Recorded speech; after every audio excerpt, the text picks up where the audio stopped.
Welcome. Today I'm going to tell you an amazing story. If you're ready, subscribe first, then let's embark on this journey together. Here we go. It was March of 1922, in the quiet farmlands of Bavaria, Germany.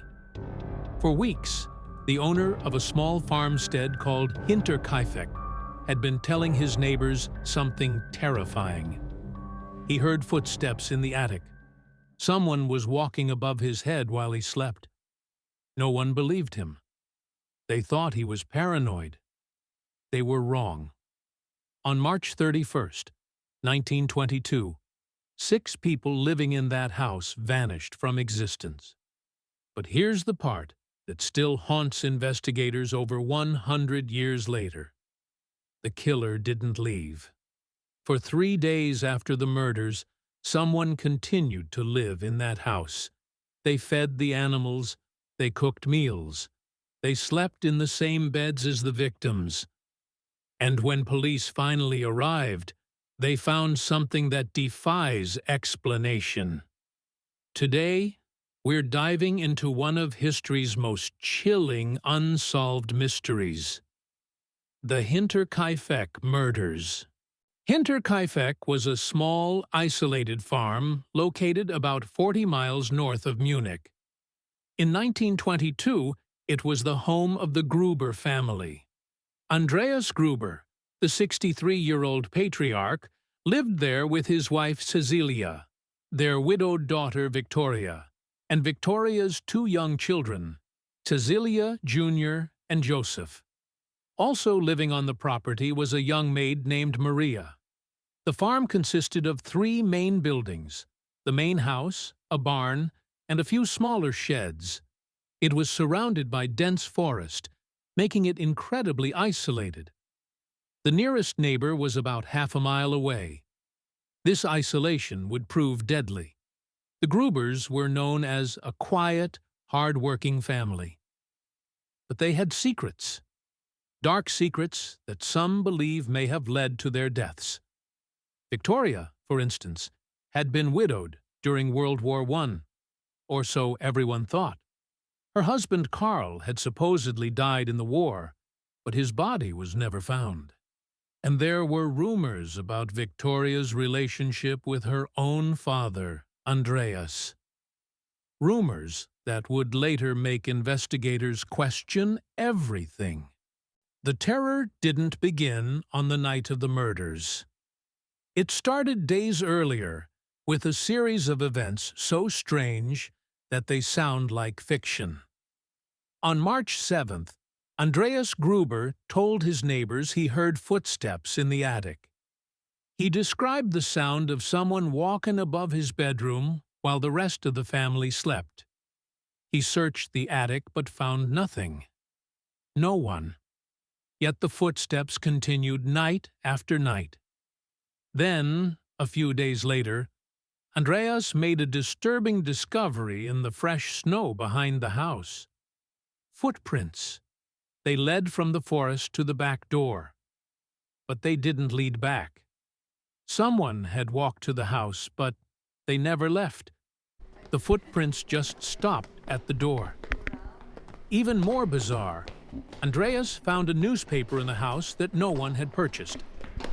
It was a Munich newspaper, dated days earlier, lying on the kitchen table. When he asked his family about it, no one knew how it got there. Someone had been inside their home. And then there was the key. One evening, the family heard footsteps outside their door. When Andreas went to check, he found the door unlocked and the key missing from its usual spot. It had simply vanished. Days later, it reappeared, as if by magic. Victoria, Andreas's daughter, was terrified. She told neighbors she believed someone was hiding in the house, watching them. She mentioned hearing strange noises. She felt like they were being stalked. But in 1922, in rural Bavaria, people didn't call the police for ghosts. They told her she was imagining things. She wasn't. March 31st, 1922. It was a Friday. The family went to bed around 9 p.m., unaware that they were sleeping in their final hours. What happened next has been reconstructed from the crime scene evidence, but many details remain unclear. The weapon used was a mattock, a farming tool similar to a pickaxe that belonged to the family. It was never found. This suggests the killer was familiar with the property and knew where tools were kept. The first to die were likely Andreas and his wife Cecilia, in their bedroom on the main floor. They were killed instantly, struck from above while they slept. There was no sign of struggle. No one screamed. Nothing. Next was their daughter Victoria. She was found in her bedroom. But here's where it gets disturbing. Her body showed signs of torture. Her hair had been cut off, clumps of it scattered around the room. She had been alive longer than the others. Had she witnessed the murders? Had the killer kept her alive intentionally? Then there were the children. Little Cecilia, just 7 years old, was found in the barn. She had survived the initial attack. Forensic evidence showed she had torn her own hair out in clumps while lying next to her grandmother's body. She had lived for several hours after the attack, bleeding out on the cold barn floor. The killer had left her to die slowly. And finally, there was Joseph, Victoria's 2-year-old son, and the maid Maria, who had only started working there that day, replacing a previous maid who had quit because she believed the house was haunted. 6 people. 1 night. No survivors. For 4 days, no one suspected anything was wrong. The neighbors noticed the family hadn't been seen, but they assumed the Grubers had gone to visit relatives. It wasn't until April 4th, when young Cecilia failed to show up for school and the family missed church on Sunday, that people became concerned. A group of neighbors went to investigate. What they found would haunt them for the rest of their lives. In the barn, they discovered the bodies of Andreas, his wife Cecilia, their daughter Victoria, and little Cecilia. The barn door had been locked from the outside. Someone had trapped them inside. In the main house, they found the bodies of the maid Maria and baby Joseph in the bedrooms.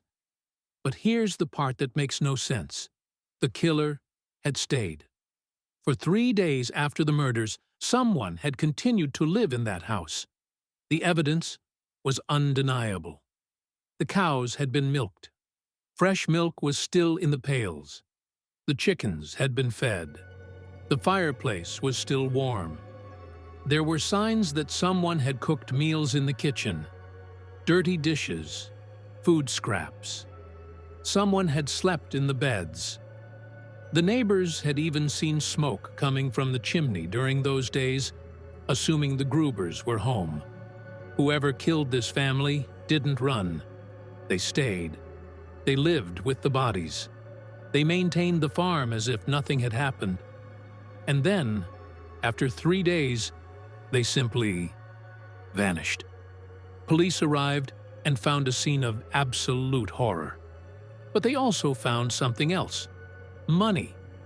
Over 900 marks in cash, equivalent to thousands of dollars today, was found untouched in the house. This wasn't a robbery. This was personal. Over the next century, dozens of theories have emerged. Let's look at the main suspects. Suspect 1, Karl Gabriel. Remember Victoria's husband, who supposedly died in World War I? His body was never identified. Some theorists believe he never died at all. They think he discovered that his wife had been having an incestuous relationship with her own father, Andreas, and that her youngest son, Joseph, was actually Andreas's child. Filled with rage, they believe Karl returned, killed the entire family, and then disappeared again. But if this is true, Why did he stay for 3 days? And why was the money left behind? Suspect 2, Lorenz Schlittenbauer. He was a neighbor and former lover of Victoria. He had publicly claimed that Josef was his son, not Andreas's. He knew the farm well. He had worked there. He was one of the first people to discover the bodies, and witnesses said he acted strangely calm during the investigation. Some believe he killed the family in a rage over paternity, then stayed to maintain the farm to avoid suspicion. But again, the 3-day stay makes no sense for a crime of passion. Suspect 3, Andreas Gruber himself. Some have theorized that Andreas killed his family in a fit of madness, then committed suicide. But this was quickly ruled out. Andreas was one of the victims, and the murder weapon was never found. Someone else definitely committed these murders. Suspect 4, vagrants or thieves. The area around Hinterkaifeck was known to have traveling workers and gypsies passing through. Some believe a group of thieves targeted the isolated farm. But again, why leave the money? Why stay for 3 days? And then, there's the most chilling theory of all. What if the killer was someone the family knew so well? Someone they trusted so completely that they invited them into their home that night?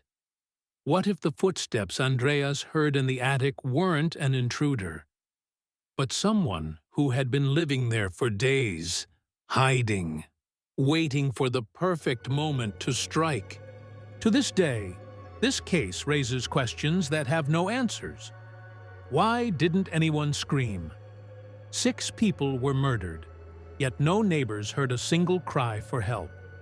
Were they drugged? Was the killer so quiet, so efficient, that they struck before anyone could react? Or did the victims know their killer so well that they didn't realize they were in danger until it was too late? Why did the killer stay for 3 days?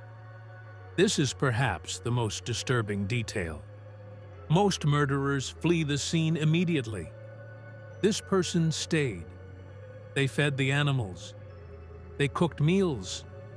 They slept in the house with the bodies. Was it a psychopath enjoying their work? Or was someone trying to buy time, pretending the family was still alive to delay the investigation? What about the footsteps in the attic?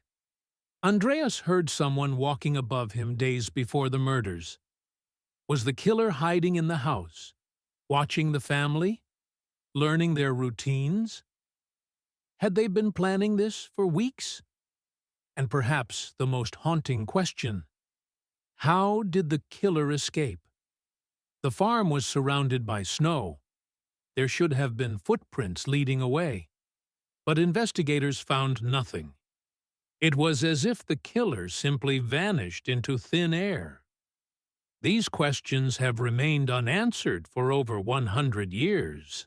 The investigation into the Hinterkaifeck murders lasted for years. Police interviewed hundreds of suspects.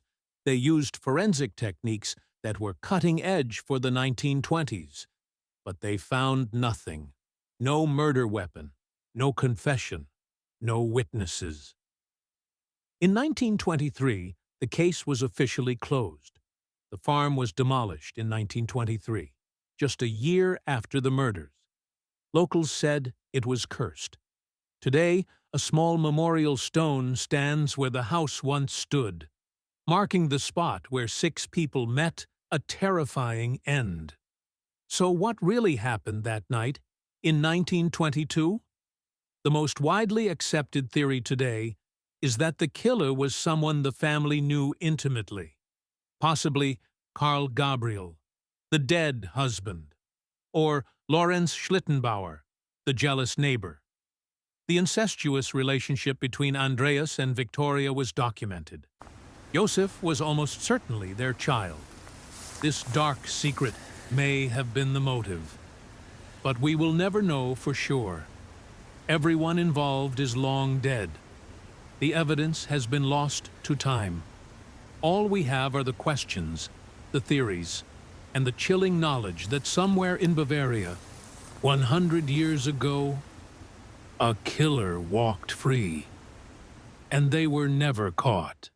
What do you think happened at Hinterkaifeck that night? Do you have a theory? Let me know in the comments below. If you enjoyed this dive into unsolved historical mysteries, make sure to subscribe and hit the notification bell.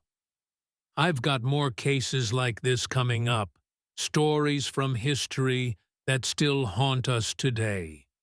Thanks for watching, and I'll see you in the next video.